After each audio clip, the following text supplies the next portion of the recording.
I will not step back. I belong here as much as anyone. It is procedure, nothing more. And yet you treat me like a trespasser, as if my identity were a threat. Rules are rules. Step aside. The crowd fell silent, their eyes locked on a confrontation that never should have stained the courthouse steps. Phones hovered in trembling hands, recording not just two voices in conflict, but a question larger than the moment itself. When rules are used to exclude, who will protect the promise of justice? Dignity, it seemed, was the one on trial. The story doesn't end here. Angela is about to face an even greater challenge. Do you agree with the way she stood her ground? Share your thoughts below, and don't forget to like and follow for the next chapter. The city woke early to cool air and soft light, a hush that felt almost ceremonial along Market Street. Commuters queued at the Starbucks across from the James A. Byrne Federal Courthouse, trading quiet greetings with baristas who already knew their orders. A bus sighed at the curb. A cyclist rang his bell and slipped past a line of taxis. Everything looked like the kind of morning no one would remember, a neatly folded page in a long week. Angela Brooks stepped from a yellow cab and thanked the driver, pressing a small tip into his palm. She carried a leather case weathered by years of use, the handle molded to her hand. Dressed in a charcoal coat and flat shoes sensible for long hallways, she blended so completely with the crowd that only the way she scanned the building, an attentive, affectionate glance hinted at how many hours of her life had been spent here. On the granite steps, she paused, letting her gaze rise to the bronze plaque by the main doors. The engraved letters caught the pale sun, and for a breath her face softened, as if she were greeting an old friend. She took in the rhythm of the courthouse morning. The security guards trading shifts, the clerks in dark suits with paper cups of coffee, the soft echo of shoes on stone. At the bottom of the stairs, Officer Daniel Cooper stood with a posture sharpened by habit, thumbs hooked near his duty belt, eyes scanning faces. His expression said he was tired of excuses before anyone opened their mouth. He watched Angela with a focus that was not quite curiosity. She did not have a visitor badge. She did not wear the robe that, in his imagination, would announce importance.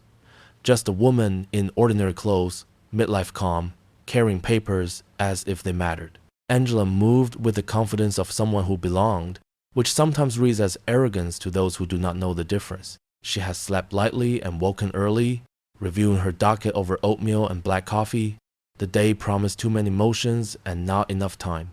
Even so, as she climbed the first step, she made room for a pair of students sharing a blueberry muffin, and she smiled at a clerk she recognized from the civil division. She could smell roasted beans from across the street and autumn leaves beginning to sweeten in the gutters. A custodian swept patiently at the landing, pushing a small crescent of gold and brown down toward the drain. "Ma'am." Cooper's voice arrived dry and clipped. He did not step aside. Angela stopped politely, leaving space between them. "Restricted area. You don't belong here." Her reply was courteous, the tone of someone who has spent a lifetime choosing words with care. "Good morning. I work in this building. I just need to get inside." Cooper's jaw set. He let his eyes travel, not so much looking as searching for a reason. Identification. Angela opened the leather case and reached for a slim wallet. Certainly. A pair of passers-by slowed, the way people do when they sense a story might be starting. Angela offered the card, holding it steady. Cooper did not take it.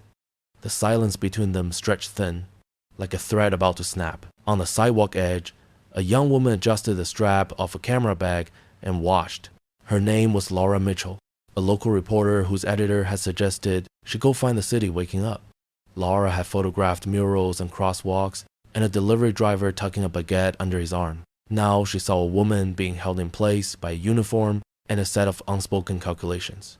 She slid her phone from her pocket, opened a new note, and typed the courthouse address. Angela waited another moment. She kept her voice even. "Is there a problem with my identification?" Cooper's eyes returned to her face, assessing not the card but the person. "You were trying to get into a federal building without the proper process," he said. "I need you to step back from the stairs." Across the street, a bus groaned away from the stop, changing the air pressure for heartbeat. Angela breathed in and spoke calmly. "Sir, the steps and the sidewalk are public space. I'm on my way to begin the morning calendar. If you prefer, I can call the clerk's office." and someone will, the officer, cut in. You people always say that. He made you people carry more weight than two simple words ought to carry. The wind carried those syllables across the landing, and several heads turned. A man with a briefcase slowed. A woman in a puffy coat stopped partway through a sip of coffee. Laura lifted her camera, not yet shooting, just framing. The composition was simple. A line of steps, a uniform, a woman holding out identification no one bothered to read. In the viewfinder, the geometry of power arranged itself without comment. She lowered the lens and studied Angela's face. It was composed, yes, but also faintly incredulous. The way a teacher looks when a student refuses to see what is on the board. Angela returned her card to the wallet with deliberate care. She had learned long ago that haste invites escalation. If you'd like to call inside, she said softly, you can verify. Step back, Cooper said, louder this time, so the words would carry to the nearest pair of ears. His hand floated outward, not touching. Not yet, but close enough that anyone watching could feel the pressure of it. The custodian paused his sweeping. A clerk looked down, then up again, telling himself this was none of his business and hating himself a little for the thought. The steps held a cold that rose through leather soles. Angela shifted her weight, feeling the ache in her right knee that arrived in autumn and lingered until spring. She thought, not for the first time, of how many mornings she had walked these stairs in rain and heat and snow. She studied the officer's face, not to memorize it, but to decide how much time she had before his certainty demanded an audience. She measured the distance to the doors. She measured the distance to the security desk where Henderson would be setting his thermals down and greeting the first attorneys. On the curb, a cab driver leaned against his car and watched over the roof. A pair of joggers slowed to a bounce and turned their heads. The city's morning kept moving around the fixed point of the steps, as if a small eddy had formed in the river and everything else was flowing past it. Angela tried again, her courtesy intact. I understand you have a job to do. I will be happy to. Back down the stairs, Cooper said. He angled his body, claiming more space without moving an inch. Now, the single word, placed like a stone, landed where the conversation should have continued. Angela's fingers tightened on the handle of the case. She did not argue with the tone. She did not match it. She let a breath fill and leave her lungs. She looked past the officer to the bronze plaque again, to the letters that had welcomed her through long days and evenings that would not end. Sunlight shifted a little and brightened the metal. She looked back at Cooper. Good morning, she said gently, as if speaking to the day instead of to him. Let us do this correctly. He smiled without warmth. The smile asked for witnesses. A man in a navy suit stopped 2 steps below and pulled out his phone, holding it low where he pretended not to hold it at all. A woman with a tote bag murmured to someone on a call, her eyes never leaving the 2 figures at the top of the stairs. Laura, now certain that this was why she had come, moved to find a cleaner line of sight. She kept the courthouse facade in frame and the officer at the edge, and she waited for the moment that tells a story. Angela gestured with her chin toward the security station inside. If you speak with the desk, she said, they will confirm. Ma'am, he said, and drained the word of any courtesy it might have had. Step away from the door.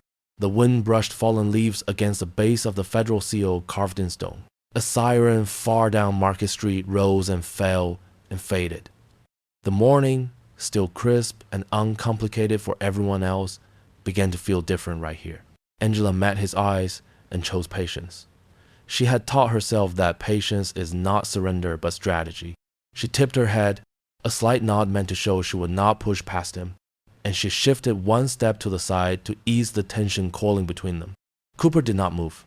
He lifted his chin a fraction, inviting the small crowd to measure what he was about to decide. Laura finally raised the camera. The sound of the shutter was quiet, but it cut through the soft scrape of the custodian's broom and the murmur of early calls. She took a single frame, then another, framing the officer's square shoulders and the woman's calm resolve. The lens gathered the early light and laid it gently along the edge of Angela's coat. The city kept moving. The scene on the steps did not.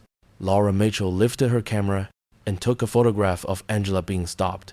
And then she told herself, this looks serious. Wind lifted the loose edges of fallen leaves and sent them skittering across the granite like small messengers that did not know where to deliver their news. The bronze plaque beside the doors reflected a thin wash of morning light.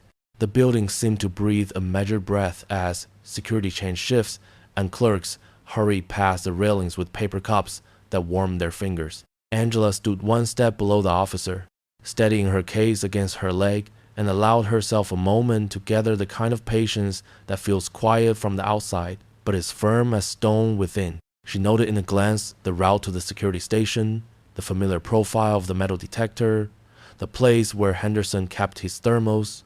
She also saw, without looking like she saw, the young woman with the camera from earlier, now edging closer along the handrail. Cooper did not move aside.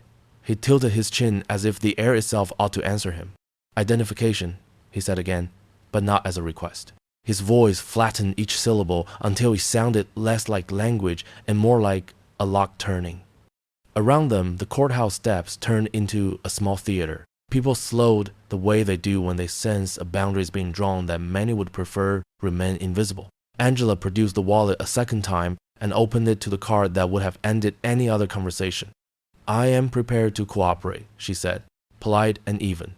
You may verify with the desk inside. Leist? He took it in with a glance that did not land, a glance that slid off the surface, as if meaning could not adhere to it. Step back from the entrance, he said. We have procedures. A man in a navy suit stood 2 steps below, phone half raised, the screen at a coy angle. A woman with a tote bag adjusted her scarf and whispered into a call without taking her eyes from the scene. Across the street, a barista passed a latte to a customer and leaned against the window to watch as steam spiraled into the chilly air. Angela tucked the card away. She would not wave it like a flag. A lifetime in courtrooms had taught her that the louder proof is shouted, the more someone intent on not seeing will refuse to see. Sir, she said, I will gladly wait while you call inside. It will take only a moment to confirm. The officer's mouth tightened. The words he chose were old words dressed as new authority. You people always claim that. He made each word heavy as a door. The phrase reached farther than his voice and landed on the faces nearby, where it sat like dust that no one wanted and no one brushed away. In the pause that followed, the custodian stopped sweeping. The bus at the curb sighed and pulled away. The air felt thinner. Angela let the phrase pass through her as if it had no hooks. She took half a step to the side, clearing the width of the stairs so others could move. A clerk with a stack of folders hesitated, unsure whether to wind around the 2 figures or retreat and try another entrance. Angela nodded for the clerk to pass. Courtesy survived in that small exchange, and it steadied her. Please, she said gently, speak with the security desk. They will. Back, Cooper snapped, the word polished by repetition. He extended an arm, palm open, not quite touching her, but close enough to claim space that was no longer simply public. His eyes flicked briefly toward the growing semicircle of witnesses. He was performing for them as much as addressing her, and everyone knew it, even if no one said it. The camera strap on the young reporter's shoulder creaked softly as she lifted the lens. She did not press the shutter. She was attentive to the line between recording and inflaming, and she understood that sometimes the best picture is the one you do not yet take. She noted details instead. The officer's boots planted square on the granite, the way the woman in the charcoal coat stood with her weight in the middle of her feet, balanced and ready, the small thread pulling loose from the seam of the leather case. She wrote a sentence in her phone. Woman stopped on the steps, despite offering identification. Angela thought of the bronze letters at the door and of how many names they had outlived. She thought of mornings here in rain and sleet and heat, and of how ordinary virtue arriving on time, treating strangers with respect, holding anger by the bridle, rarely draws an audience. She thought of how quickly an assumption can erase a lifetime of service when the assumption has been rehearsed long enough to feel like truth. Her voice, when she spoke again, was calm enough to be mistaken for softness by someone who did not understand what discipline cost.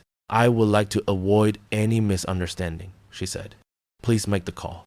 He shifted from one foot to the other and let a small smile lift the corner of his mouth. The kind of smile that asks the crowd to side with certainty and calls it order.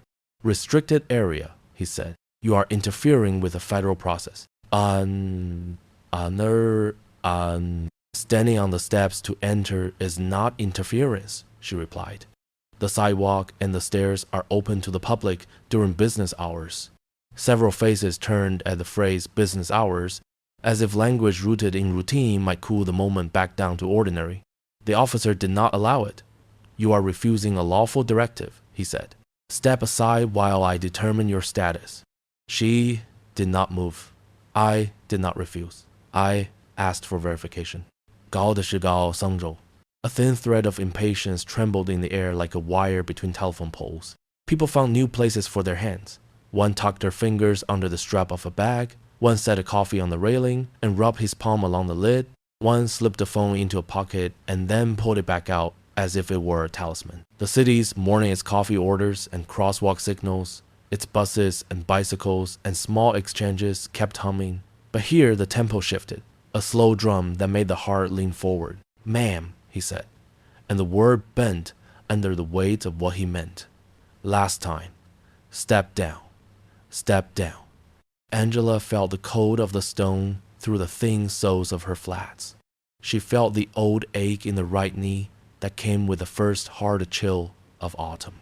She felt, too, the familiar steadiness that had carried her over long trials and into evenings where the work followed her home. Steadiness was a practice. She practiced it now. Call inside, she said, her voice lower than before. Please. He angled his body so that his shoulder crowded the rail and his presence filled the top stair. You are not entering this building, he said. Not like this. The clerk who had hesitated before had retreated and reappeared at the far end of the plaza, walking toward a side entrance. Two law students in thrifted blazers approached together, whispering the names of cases they were trying to memorize before a seminar. A rideshare driver leaned out his window and asked someone if he had the right address for a drop, then fell silent when he saw the way the officer's stance held the air taut as a rope. Angela set her case on the stair and opened it, not wide, just enough to show the corner of a folder. Papers lay inside, neatly stacked, tabbed in colors she used to track the day sequence. Motions first, then sentencing, then a civil hearing that needed a firm hand but a gentle voice. She closed the case again. She was not going to hold it up like a shield. She knew what happens when dignity is asked to perform for disbelief. It grows smaller, and the performance becomes the point rather than the person. I will not push past you, she said. I will wait here while you verify. He looked at the watch band circling her wrist, at the quiet ring on her left hand, at the coat that was not new and not worn out. He looked for a story that fit the theory he favored. He found none and made one anyway. You're wasting time, he said for the crowd. Mine and yours. Don't know. On the landing below, a teenager started a live stream for a handful of friends who would watch between classes and text each other opinions in short bursts of words. The caption did not make a claim. It asked a question and let the video answer it however anyone wanted it to. The camera picked up wind over the microphone and the low throb of a bus a block away. The teenager's hand shook a little, but whether from cold or adrenaline no one could tell. Angela inhaled, slow and steady. She had lived long enough to know that some mornings you are asked to prove what ought not require proof. She had also lived long enough to know that the proof that matters most is not what you hold, but how you hold yourself. Sir, she said, I am asking you to do the simplest thing. Place a call to the desk. He took a step that closed the space but not the distance between them. Back, he said again, and the word this time was less a command than a ritual, an incantation meant to transform the moment into one he recognized. Now, the cleaning cart's wheels clicked on a seam in the stone. The wind threaded the flags against their poles so that fabric spoke softly in a language of folds. Someone coughed. Someone else muttered that he was going to be late and then stayed anyway. The reporter with the camera lifted it halfway, lowered it, then lifted it fully as if conceding that witness is a kind of duty, even when it changes nothing at all. She fixed her composition and pressed the shutter in a short burst. 3 frames, each no louder than a breath, but each anchoring the instant in a rectangle that would not forget. Angela's eyes moved past the officer to the doorway again. She could almost see the security station beyond the glass, see the small bowl where visitors left coins and keys, see the familiar face of the man who would greet her without a question. She did not raise her voice. She did not match the officer's stance. She let her spine lengthen as if she were remembering music. "Please," she said, "call." He smiled the way a man smiles when he wants to finish the story he started. He pivoted slightly, enough to block more of the top stair with his shoulder, and spoke so the onlookers could hear. "This is a restricted threshold. You cannot go through without clearance. Step down, ma'am." She held his gaze. "You may reach clearance with a phone call." He allowed a beat to pass. Then he opened his hand as if measuring the air. "You will step down," he said, "or you will be detained while we determine your identity." "No." Her breath stilled in her chest for the space of a heartbeat, not with fear but with the recognition that the road was narrowing. She thought of 100 hearings where she had asked people to listen to one another and to the law. She thought how different it is to ask for grace than to be forced to beg for it. She did not beg. "I would like to avoid escalation," she said. "Please, do what is reasonable." "And I do really..." Behind the officer, a pair of tourists paused with a folded map and a coffee in one hand and asked each other in lowered voices whether they had time to see the Liberty Bell before an afternoon flight. They were not unkind. They simply had other plans. The world often does when a line like this is strong. The officer's radio crackled with nothing urgent and gave him an excuse to glance away, then back. "Last warning," he said, pronouncing each word with care. "Down the stairs. Aria do the Fievel." Angela let her eyes rest once more on the bronze plaque. The letters did not move. The sunlight along their edges made them look newly minted. She closed her hand more firmly around the handle of the case. Her voice reached for steadiness and found it. "I will stand here," she said, "while you call." The reporter's breath fogged the edge of her viewfinder. She stepped a little to her left to catch the slant of the light along the woman's coat and the hard angle of the officer's shoulder. She did not know the woman's name. She did not know the officer's rank. She knew only how stubborn the moment felt, how much it asked of a stranger's patience in front of an audience that could not decide what to do with its attention. She opened her notebook and wrote a line she had learned from older colleagues. "Verify everything twice." Then she lifted the camera again and steadied it with both hands. If she really works here, this will explode. The courthouse hallway absorbed the morning like a sponge, drinking in footsteps and whispered greetings, the soft sigh of the elevator doors, the plastic crackle of sleeves on paper cups. Angela walked between metal benches that had seen decades of impatience and relief, guided by a deputy whose eyes slid away as if from sunlight. The air smelled faintly of coffee gone thin and carpet cleaner, with a trace of old paper that never quite left rooms like these. A vending machine hummed at the far end, a small, stubborn engine in a building full of larger ones. She kept her leather case close to her side. Inside lay the day's work, tabbed and ordered, suddenly receding like shore in a tide she could not command. They brought her into a courtroom where the ceiling rose with the gravity of history and the lights showed no mercy. The seal on the wall regarded the room with a tranquil gaze. Along the left side, a few observers arranged themselves in a hesitant row, deciding whether they were here by accident or by choice. The court reporter set her hands on the machine and stared at its keys, the way a pianist contemplates a score moments before the first note. Laura Mitchell slipped into a place near the back, the camera strap tucked beneath her coat. She folded into the posture of watchfulness, chin tipped down, pen ready. At the bench sat Judge Robert Ellison, a careful man whose face wore the long day weariness of someone committed to procedures that never end. His glasses caught the light and made his eyes look smaller than they were. He glanced at the docket and then at the deputy, and he pressed a finger against the bridge of his nose as if to remind himself where he was in the story.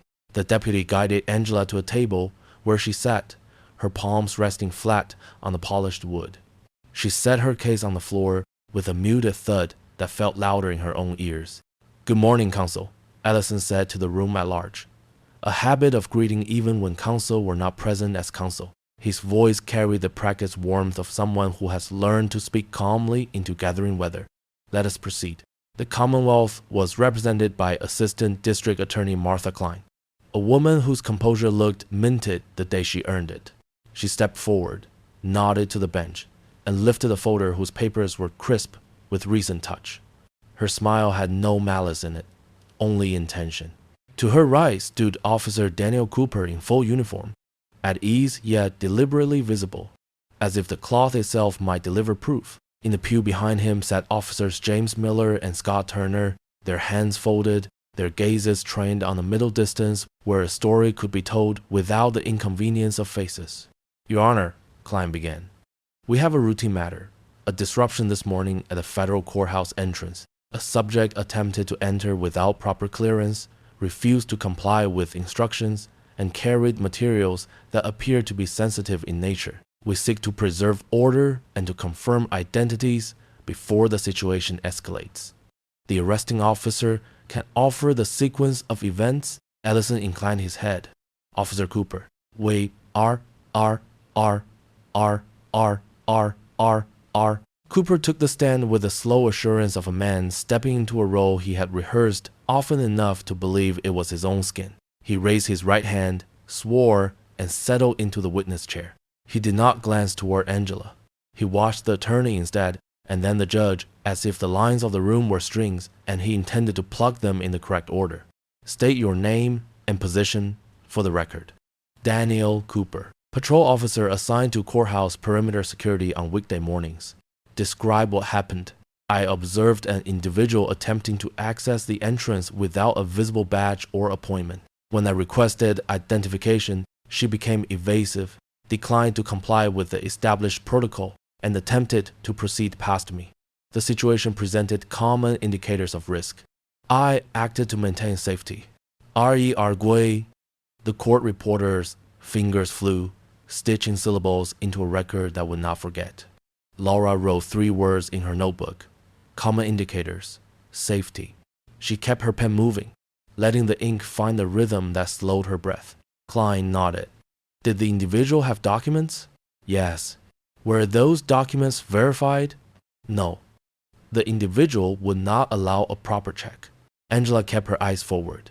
She was still, not because stillness is easy, but because it is a skill. She felt the chair's hard back press a steady line between her shoulder blades. She let her thoughts line up the way she had taught them to line up when long arguments arrived in tangled threads.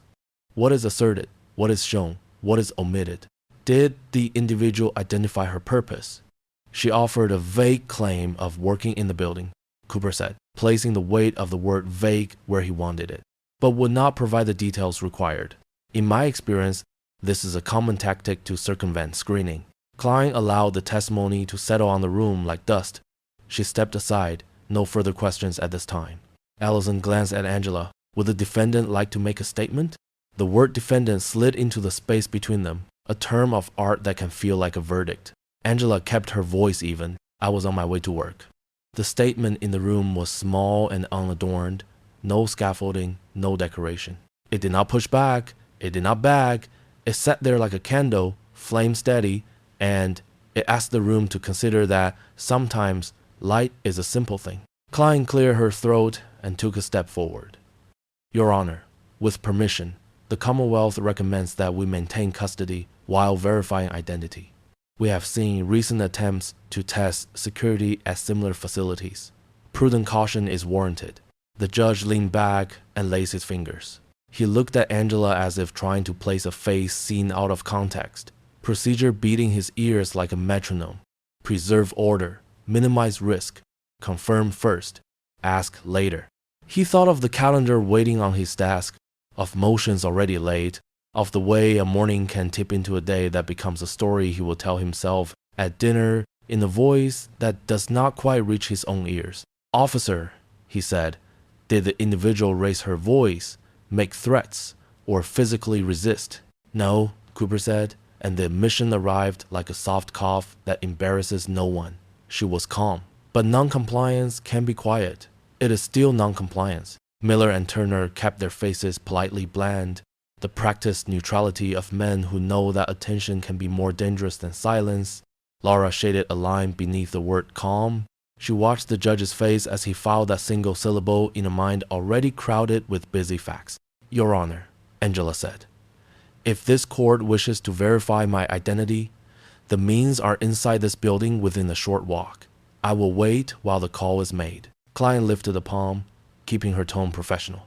Respectfully, Your Honor, we prefer to secure the situation properly. The subject carried documents that, at a glance, appeared to contain legal names and case numbers. Until we determine provenance, we should consider the possibility of sensitive information. The judge nodded slowly. He was not without empathy. He was simply accustomed to the gravity of caution. The courtroom listened to its own breath, in and out, a muscle it did not control. The vending machine clicked. The hallway door eased open to admit a latecomer, then closed with a careful latch. Let us be efficient, Ellison said. Officer Cooper, step down. Officers Miller and Turner, do either of you have material additions? It was a polite invitation to corroborate. The two men exchanged a tiny glance that might have been nothing. Turner stood. We observed from a few steps away, he said. The subject did not present proper credentials. The officer followed procedure. We support the recommendation to verify before allowing entrance. No heat, no judgment, only a layout of stones across moving water. Miller added a quiet nod as if to endorse the path without speaking. Laura wrote the phrase, followed procedure, and underlined it once. Angela measured the distance between patience and silence. She had spent years teaching herself to hear the difference. Silence capitulates. Patience waits while building its case. She spoke in a tone that could have narrated a calm morning, because it was the only way to keep this one from turning to a storm. Your Honor, I am requesting that you ask the security desk to verify who I am. That call will take less than a minute. I am prepared to remain seated until it is complete. Client exhaled through her nose, and it sounded like agreement, though it was not. Your Honor, the Commonwealth does not object to verification. In principle, we object to any implication that the officer's caution was unfounded. We ask that the subject be held in the meantime. Wait, Edison tapped the pad with his pen and considered the chorus of acceptable reasons to delay a decision. He could ask for a brief recess. He could require a formal motion. He could, if he chose, decide that sometimes the simplest thing is only simple until you try it. He pivoted toward the deputy at the door. Please contact the security station and inquire as to whether. Klein stepped in gently. Your Honor, a moment. Before we place any call, may we ensure that the documents in question are secured by the court? The chain of custody matters if those documents are evidence of unauthorized possession. Angela turned her head slowly, making sure her voice stayed composed. The documents are legitimate. They belong to the work I was heading toward this morning. That is precisely the assertion we hope to evaluate, Klein said, tone still courteous. If permitted, we will place the documents in a court envelope and lock them. The judge looked to the clerk, who rose with a manila envelope in the routine competence of someone who knows how to turn an argument into a list. Angela bent to lift her case and set it on the table. She unlatched it and folded it open. Tabs in modest colors showed the day like a skyline. She selected one folder and laid it flat with the calm concentration of a person who knows that panic makes clumsy hands. The clerk approached, and Angela did not resist when the papers were slid into the envelope, sealed and marked. Laura wrote another line, papers secured by cord. She felt the quiet tremor in the room, not loud enough to hear unless you were listening for it. A tremor is simply a small movement repeated until it becomes a message. Very well, Ellison said. Now the call. Before the deputy could reach the door, Cooper spoke, his voice careful. Your Honor, if I may add one detail for clarity. The judge gestured for him to proceed. When I first engaged the subject at the entrance, she made a statement to the fact that she was in a hurry and that her work could not wait. She attempted to step around me. I placed my hand out to stop her, and she insisted she was allowed to proceed without screening. I perceived potential risk. My actions were proportionate. It was a tidy summary, calibrated to fit the box labeled reason. Angela did not look at him. She kept her gaze between her fingertips on the table and the thin gleam of light along the bench's edge. Deputy, the judge repeated. Please? The deputy nodded and vanished through the door like a man descending into the basement to check the fuse box. knowing the lights will flicker either way. A hush collected in the corners. In their pew, Miller adjusted the crease of his pant leg with 2 slow fingers. Turner studied the clock and blinked with the kind of patience that uses time as cover. The court reporter flexed her hands and set them back on the keys. Laura rubbed a finger across the side of her pencil to dull a splinter. Klein took a step nearer to Angela's table. Not menacingly, not even assertively, just near enough to be heard in a voice softer than the room. "If this is a misunderstanding, it can be resolved quickly," she said. There was a kind of gentleness in the words, the professional sort, the kind that does not touch the skin but warms the air. Angela turned slightly. "I agree," she said. "Let us resolve it." The door opened and the deputy returned with a measured stride. Everyone studied his face as if it were a verdict. He approached the bench and leaned in, and the judge listened, then nodded. The deputy stepped back to his post. Allison cleared his throat, glanced at the envelope on the clerk's desk, and then at the uniformed witnesses. He did not announce the content of the conversation. Not yet. He let the room feel the elastic of suspense. "We will take a brief recess while we consider the next steps," he said. "Please remain available." He rose, and the courtroom stood, conditioned by years of choreography. The bailiffs, all rise, landed gently on the air, and then dissipated. Ellison left through the side door. The court reporter relaxed her fingers and laid a cloth over her machine. Martha Klein collected her folder and walked 3 paces away, then turned back and set it down again, as if reminding herself that even movement can appear like strategy. Miller and Turner exchanged a glance that could have been weather. Cooper remained where he stood, jaw set, eyes forward. He reached for a small bottle of water, unscrewed the cap without looking, and did not drink. Angela stayed seated a moment longer, then stood and stretched one hand to ease a knot at the base of her neck. She could feel the outline of her phone in her pocket, though she did not reach for it. Recess is a door that leads nowhere if you do not know where you are going. She chose stillness over motion. She let the breath she had been saving slide out in a long, quiet ribbon. Near the back, Laura felt the shape of the story settle. She did not yet know the names for its parts, only that the room had shifted slightly on its axis. She drew a small map in her notes, the bench, the tables, the door, the envelope. Her editor's voice flickered in her mind, the advice old reporters give without scolding. Start with the scene, then add the reason. She looked up through her lashes and watched Angela's profile, the strength there without show. She thought of the steps outside and the phrase the officer had used, how casually it had carried so much weight. She held her pencil above the paper and did not press down. The vending machine's motor cycled down into silence, then started again with a faint tremor. Someone cleared his throat. Someone else coughed and apologized. The room looked to the door by force of habit, as if a decision might have shape enough to enter like a person. Angela closed her eyes for the space of a breath and opened them again. She had seen so many rooms like this. Rooms where the powerful were asked to explain themselves politely, and the poor were asked to apologize for being poor. Rooms where the words on the wall, "equal justice under law," shone like a promise and sometimes like a dare. She thought of the faces she had tried to meet halfway across a distance they did not want to cross. She thought of her father's advice, a sentence she could call up like a hymn, "Hold the line without hardening your heart." She did that now, a small practice with large resonance. At the far corner, flush with the ceiling, a dark dome housed a lens. It had been there so long that most people could no longer see it. The dome caught a small reflection of fluorescent light and sent it back, a quiet star in a bright sky. Angela's gaze traveled to it not by accident, not because she needed a miracle, but because she was accustomed to begin with what exists before asking for what is missing. She lifted her chin a fraction and let her eyes meet the glass as if greeting a steady witness. Angela glanced up at the security camera, and a spark of resolve lit her eyes. The courtroom returned to a low murmur that resembled calm more than it deserved, a practiced quiet that buildings like this learn after years of containing difficult mornings. Fluorescent panels washed the walls in steady light. The seal above the bench rested in a circle of gold, giving nothing away.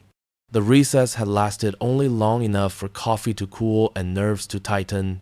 Angela sat at the defense table with her leather case closed, her hands folded, the posture of a person who refuses to be hurried into mistakes. Outside the doors, traffic along Market Street braided into its usual rhythm, buses at the curb and delivery trucks easing into alleys. Inside, the soundscape was smaller. Creaking benches, the hush of winter coats against wood, the faint pop of a bottle cap at the prosecution table. She did not look at Cooper. She looked instead at the court reporter's ready fingers and the clerk's neat stack of envelopes and, for a heartbeat, at the dark dome in the corner where a lens did its quiet job without pinion, a witness that recorded and did not gossip. When the bailiff called the room to order again, Judge Allison returned with a face that said he had consulted caution and found it persuasive. He took his seat, adjusted his glasses, and nodded to the deputy at the side door, who gave a single small sign that a call had been made and received.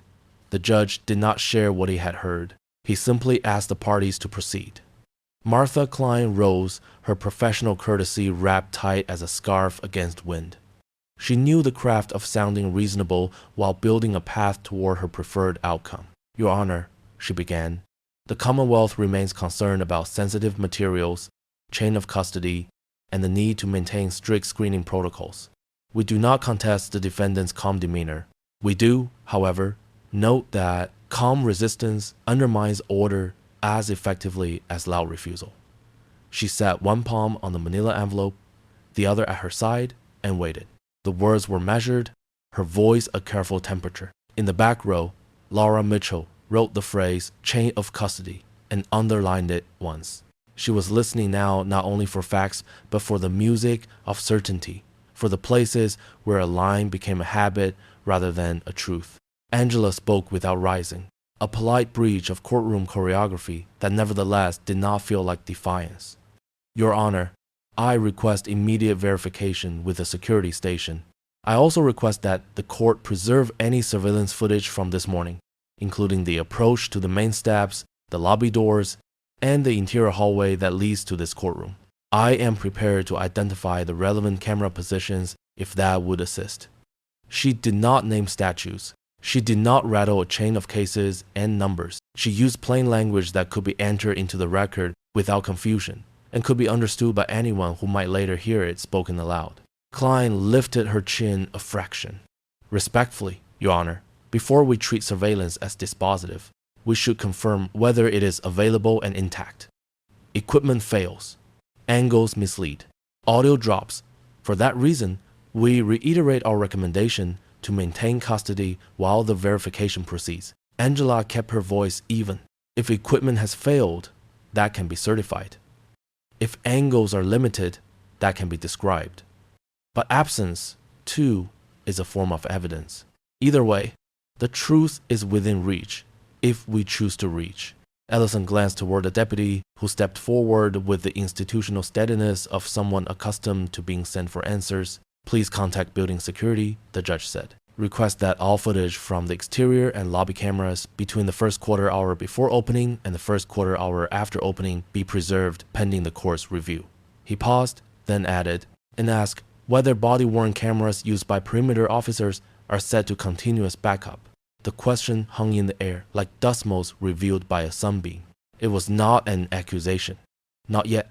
It was simply a beam turned toward a corner of the room that had been dim. Cooper's jaw tightened, the smallest hinge of muscle near his ear working as if it had remembered how to grind.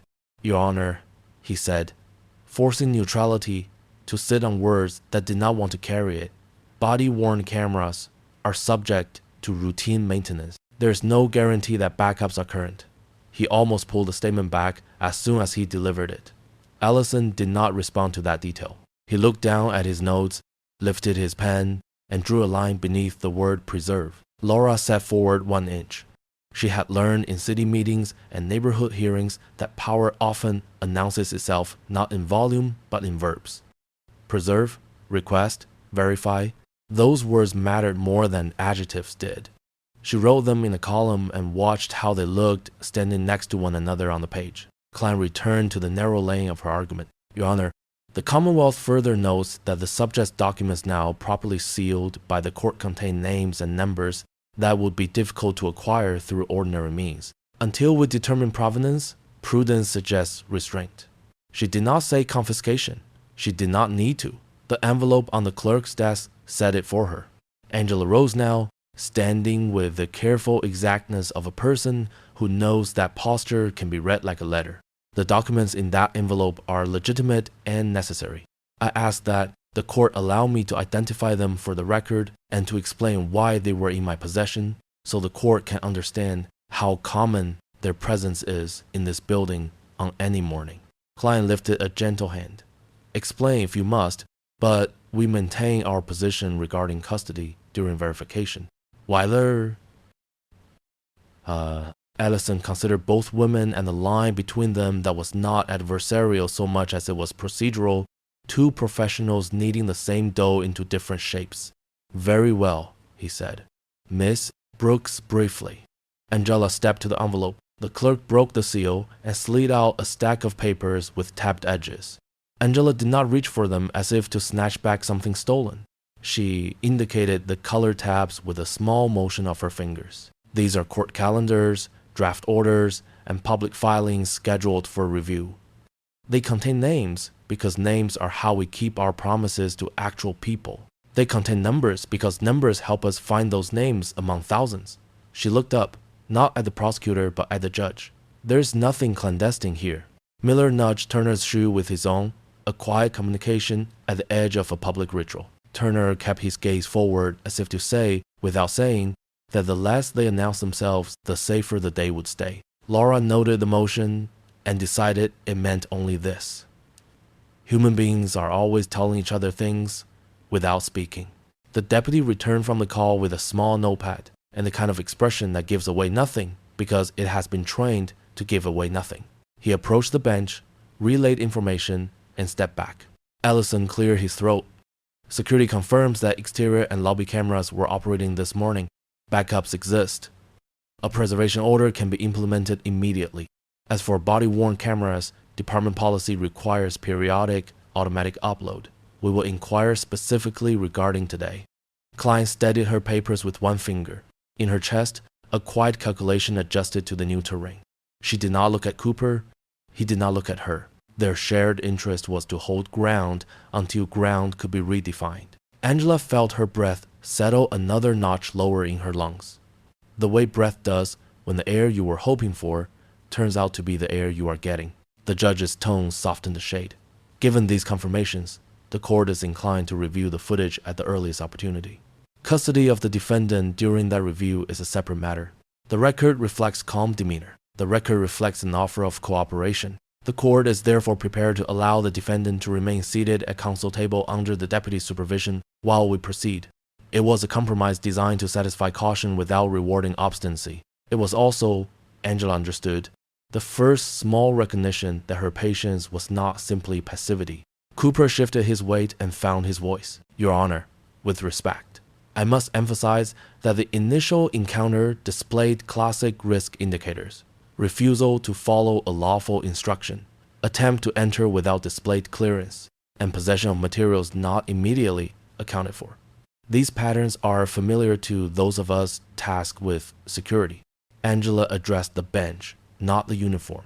Your Honor, words like pattern and indicator can become nets that catch anything and call it a fish. I followed politeness and reason. I offered identification and asked for verification. If those, too, are now counted as signs of danger, then entrance to this building will become a performance rather than a procedure. Laura felt the sentence land and wrote only the final phrase, performance rather than procedure. She had been in enough rooms where meetings became performances to recognize what the words pointed toward. She did not know, yet, who this woman was, but she knew a seasoned voice when she heard one. Klein moved in a half-step, modulating her tone so that it invited rather than pressed. No one is asking this court to abandon fairness, Your Honor. We are asking the court to keep its balance a few moments longer, to hold the matter slightly away from routine while we confirm facts that may alter how we understand the morning. Ellison nodded. He did not bristle at the suggestion. He accepted the reminder that understanding benefits from air. Deputy, escort the parties to the conference room adjacent to chambers.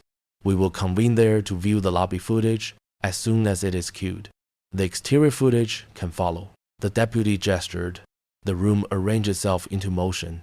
The movement had the politeness of a dance taught long ago. The judge first, then the clerk with the envelope, then the attorneys, then the officers, then the observers who either rose to stretch or sat very still to keep their place. Angela gathered her case. She felt the pulsing vein at the base of her throat and willed it into quiet. When she stood, a faint stiffness caught her right knee. She breathed through it. Cooper stepped aside mechanically and then remembered himself and moved to reclaim a line of control that no longer fit the moment as neatly as it had on the steps outside. In a smaller room, the air ran cooler, the hum of ventilation closer to the ear. A wall-mounted monitor woke to a pale gray, then to a login screen that security cleared in a few rapid keystrokes. The deputy stood near the door, not so much blocking it as making it plain that it could be blocked. The clerk set the envelope on a side credenza. Allison sat at the end of a rectangular table, the posture of a man who knows that authority travels more quietly in small rooms. Klein arranged her notes but did not open them. Angela took a chair where she could see the screen without twisting. Cooper remained upright along the wall, a posture that said he would rather be anywhere else and could not imagine where that might be. Let us begin with the exterior approach, the judge said. The screen filled with a wide view of the courthouse steps, captured by a camera mounted high enough to make the human figures look like pieces on a board. Grain washed the image into a painterly softness, but the shapes were clear. The morning flowed across the frame, buses sliding into the curb lane, pedestrians braiding and unbraiding at crosswalks, a custodian's broom dusting leaves into a whisper of motion. The timestamp in the corner was covered by a paper tab the deputy had set in place to ensure that text-to-speech software would later read no numbers into the record that could be misheard. A tiny icon in the corner posed proof of recording. There, Klein said gently, not as a triumph, but as a marker, when a familiar coat and a leather case entered from the right. Angela's figure paused at the base of the steps as a pair of students passed in front of her. Then she ascended. A uniformed officer moved into the upper left of the frame and angled toward the top of the stairs. The two figures met in a choreography that could have been mistaken for courtesy on a day when assumptions were not already waiting to be fed. The officer spoke. Angela held out a small rectangle that the camera could not read. The officer did not take it. The moment elongated. A cluster of heads turned. The officer lifted a hand, not touching, not yet, and claimed the slice of air in front of him as if air were a jurisdiction. The room stayed silent while images played, the soundless ballet of a public morning. Laura, who had been allowed to remain at the threshold with her notepad on condition of staying quiet, watched through a sliver of space. Her editor's advice returned, start with the scene. She had the scene. What she needed was the reason that lived inside it. Advance a little, Allison said softly. The deputy tapped the arrow. The officer leaned closer. The woman did not retreat. The geometry of their bodies told a story nearly as clearly as words could. A clerk approached, hesitated, and retreated. A passerby lifted the phone and held it near his chest. A young reporter in a dark coat came into the edge of the frame, raised the camera, and lowered it again. The officer moved his shoulder and hip to occupy more of the top step. The woman angled a fraction to create space. The dance held. Pause, Angela said, her first request regarding the footage. The image froze. She addressed the judge without looking at anyone else. What you see here is a refusal to verify the identification I offered. What you do not yet see, because this camera is visual only, is that I repeatedly asked for a call to the security desk. I asked that we also review the lobby microphone, if one exists, and the interior camera that faces the metal detectors. Klein kept her voice smooth. We can request the interior as well. We will also ask to review any audio associated with exterior security if available. The deputy nodded. Lobby has audio. Exterior does not. Then we proceed, the judge said. They shifted to the interior view, the glass doors, the metal detector, the conveyor belt with plastic trays stacked and ready. A security officer, not the arresting one, was visible at the station, sipping from a thermos, talking to another guard whose back was to the camera. The glass reflected the brightness outside, Figures on the steps were vague shapes in the reflection until the camera found its focus and returned them to outlines with distinct weight. The lobby microphone picked up the soft scrape of chairs and the murmur of voices bouncing off stone. Play, Ellison said. Through the glass, a fragment of the exchange outside reached the microphone as a smear rather than a sentence. Then the lobby door opened to admit a clerk who glanced toward the cameras as if checking that they were still awake. The sound of the street sighed into the room and out again. The security officer set down the thermos and leaned toward the panel where the monitors fed. He spoke a name to his colleague, a casual greeting. The colleague answered with a laugh, no louder than leather creaking. The moment was almost ordinary enough to erase the tension 2 doors away. But ordinary is a skin that stretches over many things. Klein spoke first, her tone as careful as a surgeon's hand. Your Honor, without exterior audio, we cannot conclude tone. We can only conclude posture. And procedure, Angela said. We can conclude whether an offered identification was accepted or ignored. Cooper's voice was steady, but lost some of its shine. You cannot see the identification clearly. You cannot know what was offered. Ip Kong, Wei Kong. I can know that you did not touch it, Angela answered without heat. Ellison held up a palm, a gentle stop. We will not litigate the color of uncertainty. We will review what we can, request what we must, and keep our language precise. He turned to the deputy. Please secure copies of the relevant clips. Then to the clerk. Note that preservation is in effect. The deputy moved to comply. Laura felt the air change, a subtle pressure release, like a building exhaling after a storm moves a block away. It was not victory. It was movement. She looked at the woman's profile and at the officer's unreadable stare and wondered how often mornings like this ended without a monitor to remind the room who stood where and when. Klein gathered her folder, regrouping into a shape that fit the new facts. Your Honor, the Commonwealth does not object to review. We ask only that the court continue to recognize the officer's duty to act on indicators that, in the absence of ready verification, will always carry weight. Angela remained standing, the set of her shoulders relaxed, but not slack. Indicators are not conclusions, she said. They are questions. Today they were treated as answers. Ellison let the remark find its place on the record, then addressed the practical next steps. We will recess briefly while security completes the copies. Upon return, we will decide whether to continue here or in open court. Miss Brooks will remain under the deputy's supervision at counsel table. No restraints. The envelope stayed sealed except by order of the court. The deputy opened the door, and the small procession prepared to move again. For a moment, all eyes drifted toward the monitor, frozen now on the image of a woman in a charcoal coat, standing her ground at the top of the steps, while a uniform closed the air in front of her. There was no sound, no context, just geometry and weather, and the stubborn daylight of a city that keeps its own pace. Laura felt a sentence rise to the back of her tongue before she could stop it, a sentence that would not fit in her notebook because it was not a note but a hinge. She swallowed it, then let it out in a whisper no louder than the hum of the vent above her head. If that footage exists, everything changes. Halt. The conference room felt like a held breath, cool air moving through a narrow vent, a faint trace of coffee lingering as if the last conversation had not quite left. Fluorescent light softened against pale walls. A framed photograph of the courthouse in winter hung slightly askew, snow on the steps like folded linen. Angela chose a chair that faced the monitor without forcing her to turn. She set her leather case on the floor and rested one hand on the table's edge, steady as a metronome. David Reynolds slipped in with the quiet familiarity of someone who knew every hinge in the building.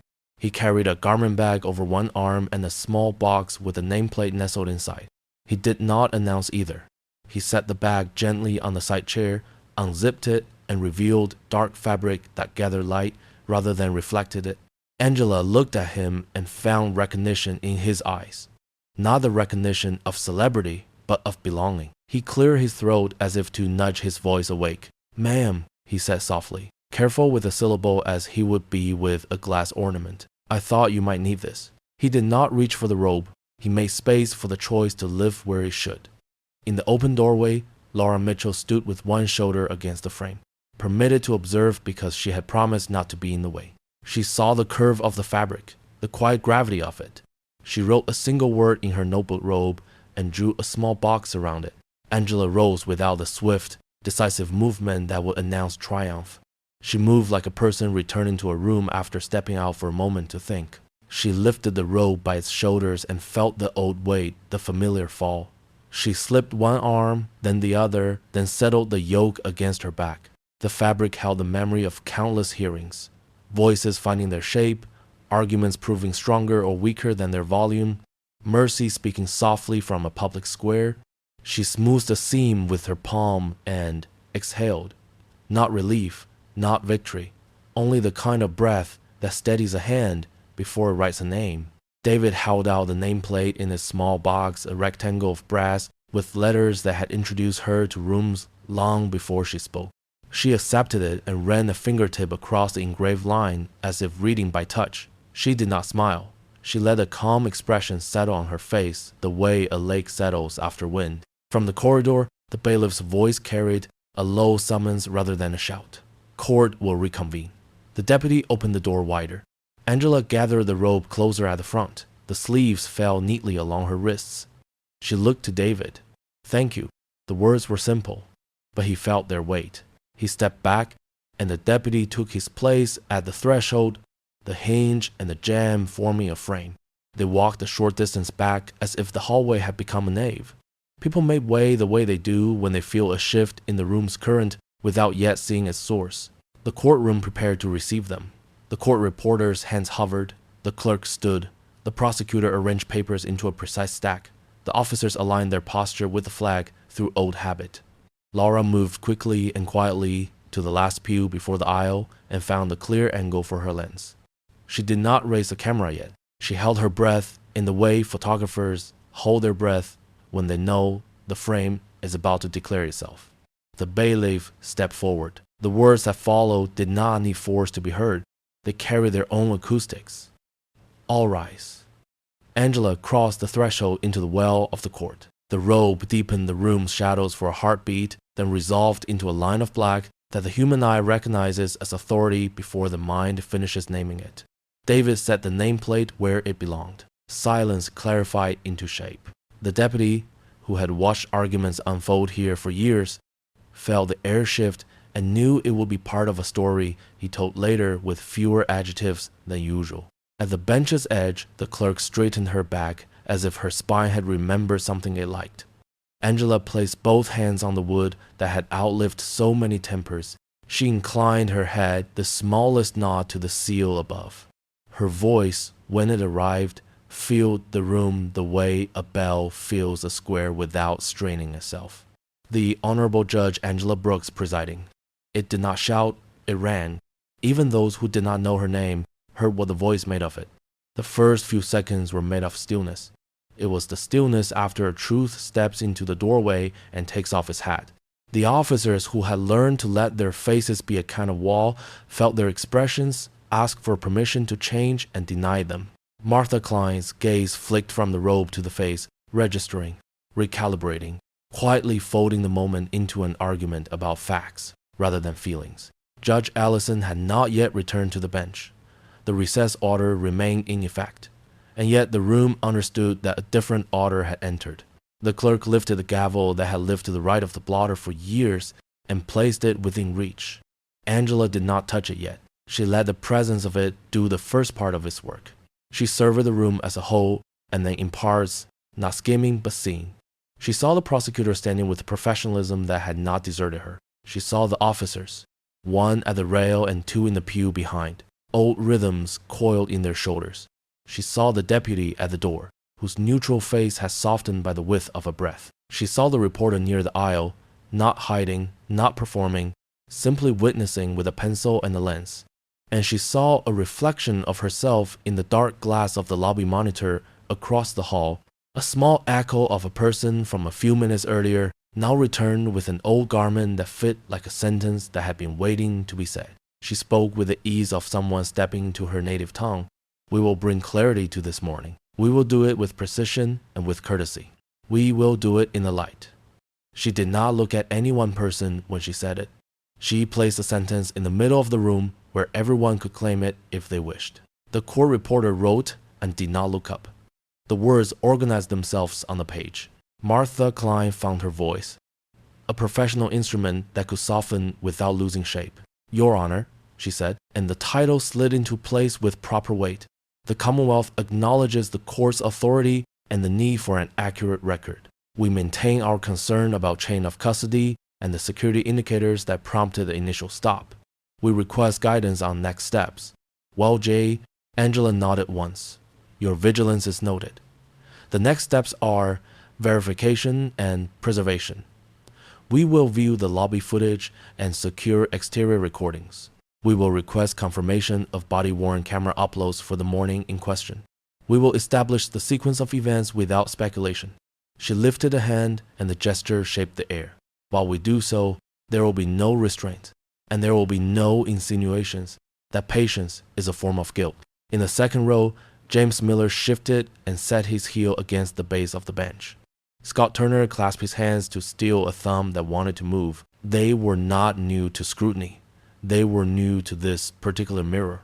The room's light flattened their uniforms into color and made their faces look more naked than their dress intended. Laura pressed the shutter once. A single frame that carried only the quiet posture of men asked to wait for their narrative to be named by someone else. Angela turned her attention toward the deputy.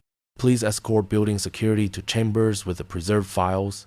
She looked at the clerk. The envelope remained sealed. Mark the time and note that the robe and nameplate have been restored to their ordinary places. She looked at the court reporter. Begin a new page. The voice in the hallway that announced the judge's return did not sound confused. It sounded timely. Ellison entered and stopped, not in shock, but in adjustment, like a man walking into his own living room to find the furniture arranged the way it is supposed to be. He inclined his head, and the nod he gave was not deference, it was recognition. Angela stepped to one side, allowing him to take his seat. When he had, she occupied the chair to his right where senior judges often sit during special hearings.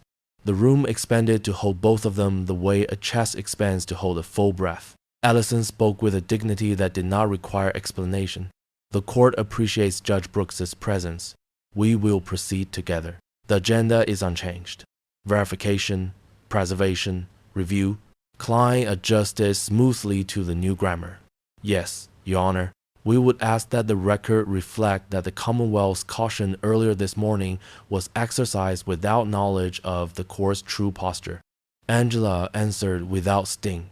The record will show what the record shows. We are here to refine it. She turned her gaze evenly to the uniform at the rail. Officer Cooper, you will remain available for questions of fact after review the recordings. She neither invited apology nor offered reprimand. She set the work in front of them like a loaf on the table and asked them to eat without talking with their mouths full. The deputy reappeared with a portable drive and a security technician whose badge clip clicked softly against his belt. The monitor at the side of the courtroom woke, and the gray login gave way to a clean interface. Angela gestured to the clerk to dim the front lights without darkening the room into theater. The first frame froze on the steps again. A coat, a case, a hand extended with identification, a uniform square to the top stair. The geometry had not changed. The meaning was what they had come to calibrate. Angela tilted her head slightly. We will play the exterior for context, then the lobby audio for content. She gave the deputy a nod. He pressed the key, and the morning outside unspooled in softened color. Their silence inside made the traffic beyond the glass look like a moving painting. Angela watched not only herself and the officer, but also the side stories, the clerk who approached and retreated, the person with the phone lowered to chest height, the young reporter stepping to the edge of the frame and then out again. She studied the frame like a teacher marking a composition, not to assign blame but to correct grammar. The playback moved to the lobby view. The microphone caught the faint, ordinary notes of a building at work. Shoes, thermals, lids, a chair leg briefly rung against tile. There was no dramatic soundtrack. There was only life. Then voices approached as the door trembled, and the moment on the steps pressed a shadow across the threshold.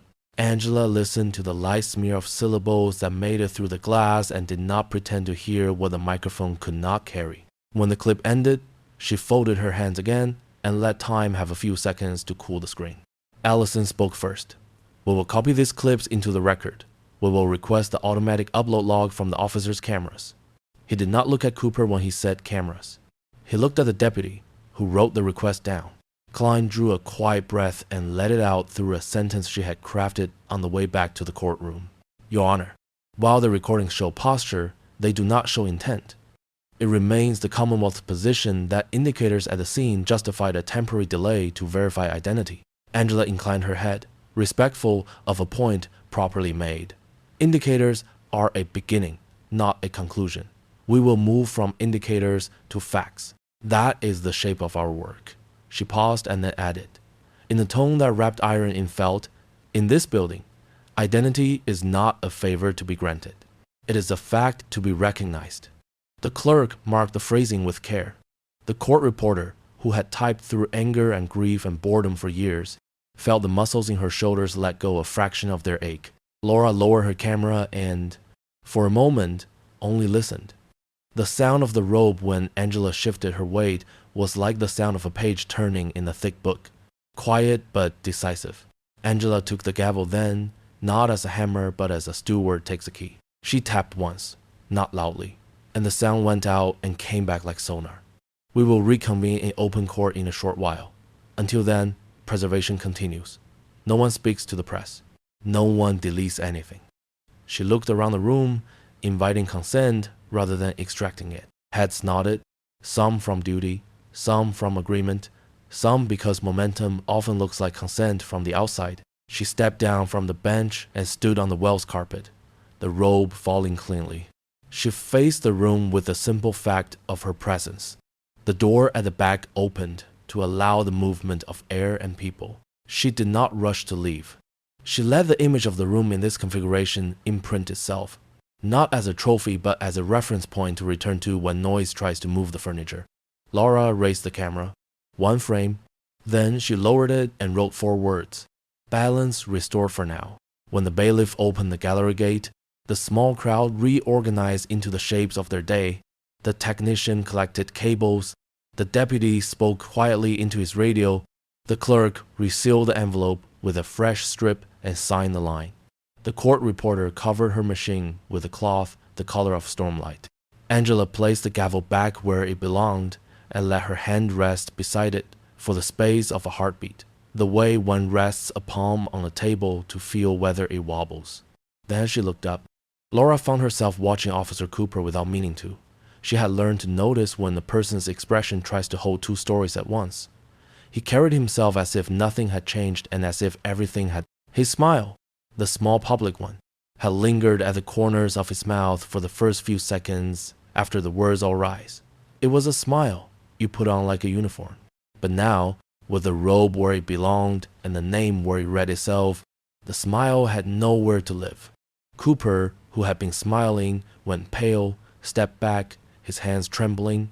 The courtroom settled into a listening quiet that felt almost like weather, steady and patient, as the monitor brightened and the first frame held its breath. Counsel tables faced forward. The court reporter steadied her fingers on the keys. The clerk readied a fresh page. The deputy stood at ease near the door with the posture of someone who knows that calm is also a kind of work. The light in the room was clear rather than dramatic, the sort of light that lets facts speak in their own voice. Outside, traffic along Market Street moved in its ordinary braid of buses and deliveries, but inside the air arranged itself around the screen. The morning had traveled far to arrive here. On the display, the exterior camera showed the granite steps at a gentle angle, a sweep of stone where routines cross and the day begins. People came and went with that familiar courthouse gait, purposeful but careful. Then, small in the frame and playing her coat, Angela appeared with a leather case and a glance toward the doors that carried long habit. A uniform approached from the side. He did not meet her hand when she offered identification. He occupied the top stair instead. The geometry of bodies told a story most of the room already knew and did not wish to know again. A clerk paused and retreated. A passerby held a phone low, unsure if witness required distance or proximity. In the reflection on the glass, a reporter lifted a camera and lowered it again, calibrating judgment in the seconds between breaths. The deputy advanced to the lobby view. The glass doors emitted pale autumn light, and the microphone, which had no appetite for theater, gathered what it could. Footsteps, a chair leg adjusted, the thermos lid set down with the soft click that marks the beginning of a shift. From beyond the glass came a stray ribbon of words that the door could not fully keep out. They were not loud, but they were heavy with practice. They carried the cadence of habit rather than the warmth of greeting. Their shape was clear enough to locate their meaning even when the consonants blurred against the stone. The room listened without moving. The court reporter's machine caught the quiet as a kind of content, because silence can be evidence when it follows a sentence that should never have been said. Angela did not narrate what the room could see. She let the image speak, then asked the deputy to mark the time for preservation. The clerk entered the notation in a clean, deliberate hand. Martha Klein, who had learned over years to let conclusions lag a respectful distance behind facts, acknowledged the frame for what it was and for what it could not prove. Posture, she said, and the word did not excuse. It simply named the edge of the picture. Intent, she added, and the word did not convict. It simply labeled the difficult path to certainty. The judge answered with a grammar that holds institutions steady. Preserve, request, verify. Those verbs, set side by side, gave the morning its rails. The record widened. Logs for officer cameras showed automatic upload scheduled, with flags that would soon carry individual clips into the secure archive. The deputy's note came back from security with the sort of brevity that tells the truth without commentary. Available, backed up, time-stamped. The clerk laid the forms in a tidy roll. The court reporter looked up once, met the judge's eye, and returned to her work with the relief of someone who has watched too many days go by without a tape that remembers. Angela nodded to the clerk for the sealed envelope. The paper crinkled softly as it opened, and the tabs she had placed the night before lifted their quiet colors to the light. She explained what each stack contained: the calendars that keep the human tide organized by name, the draft orders that would become decisions after revisions, the public filings that any member of the community could request at a window downstairs. She did not perform innocence. She described routine. She put the stack back under the clerk's care, because the court belongs to itself and to the people it serves, not to any single pair of hands. Questions followed, not sharp, not dull honest questions asked in the tone of work. Did the officer request verification inside? Did the subject refuse a back check? Did the device on his chest record? Answers were taken down without embroidery. The deputy confirmed the preservation order would include the approach, the pause, and the entry to this very room. The judge asked that the automatic upload logs be printed and attached to the minute sheet. The prosecutor, keeping her promise to reason, requested that the record reflect the initial concern that brought the parties to this point, and the court agreed. Concern is not guilt, and the page can hold both. Only then did the room turn fully to the pivot it knew was coming. Angela stood, the robe falling cleanly, and her voice, when it filled the space, carried the steady resonance of a person who has stood in many rooms where the temperature needed lowering before anyone could think. She described, without drama, what the camera showed: a refusal to accept proffered identification, a claim laid across a public stare, words whose shape and use for too many years had marked a line around who belonged. She did not name herself as exception. She named the principle all had sworn to keep. She let the sentence land where it needed to. That patience is not guilt. That courtesy is not a trick. That power is not proof. The gavel lay within reach, and she rested her fingertips beside it, as if to feel the grain of the wood before asking it to speak. She read from a file the court had retrieved and authenticated, a brief record of complaints long logged and long dismissed, each entry a small knock that had not been opened. Notations described force where de-escalation was warranted, language where respect was required, reports adjusted to fit conclusions rather than facts. She did not raise her voice. She did not need to. The words built their own weight, block by block, until the structure they formed could be seen from anywhere in the room. Cooper, who had spent years learning to keep his expression as even as a table, gripped the rail at his side with a hand that wanted stillness and kept finding a tremor. The two officers behind him set their shoulders square and tried to remember neutrality as a skill rather than a mask. The prosecutor held her place, the way good lawyers hold their place when the ground moves, ready to ask for the right remedies once the facts finish stating themselves. The judge sat with the patience of a man who knows that haste is sometimes a flavor of fear. Angela lifted the gavel. The sound, when it came, was a single note struck clean and allowed to fade before anyone moved. She pronounced sentence with the measured cadence that keeps words from tipping into spectacle. The court, having reviewed the record and the morning's evidence and the pattern established across years, committed the defendant to a term of imprisonment not less than 20 and not more than 25 years, subject to statutory review, and referred the conduct to appropriate oversight bodies for comprehensive inquiry. She ordered the reopening of matters in which the same indicators had drawn conclusions too quickly. She directed that training protocols be audited, that body camera compliance be enforced without exception, that community review be invited into a process that had for too long closed its doors at the wrong moments. She did not frame any of it as punishment alone. She named it repair. No one applauded. The room did what rooms do when they understand gravity. It held still long enough for the echo to find a wall and return. The court reporter, who had typed sentences toward mercy and toward accountability for many years, paused and flexed her fingers with the grateful ache of work that has purpose. The clerk penned the order, then slid the paper forward for signature, the pen laying a dark, steady line beneath a name the building already knew. The deputy called for transport in a voice that respected silence. The prosecutor spoke quietly with her team, already translating the court's directives into tasks that colleagues could complete before the day ended. The judge checked the time not with impatience but with the sense of stewardship that asks what else a morning can carry. Angela removed the robe's weight from her shoulders only after the orders were sealed and the record complete. She set the gavel back where it lived and rested her hand beside it for the span of a breath. The courthouse hum returned, a low, practical music of movement and paperwork and responsibility. She stepped down to the well and thanked the court reporter with a nod that meant more than courtesy, then thanked the clerk with the same quiet care. She did not look toward the gallery to claim the room's regard. She looked instead at the door that led to the corridor, where coffee went cold between sips and where people remind each other to eat. Laura stood near the aisle, the camera lowered now, the pencil back between her fingers. She had witnessed enough to understand that some truths do not require adjectives. She gathered her bag, tucked her notebook into the outer pocket, and moved with the rest toward the hallway, where the air felt thinner for a moment and then normal again. Phones vibrated in pockets as messages arrived. Reporters adjusted their straps.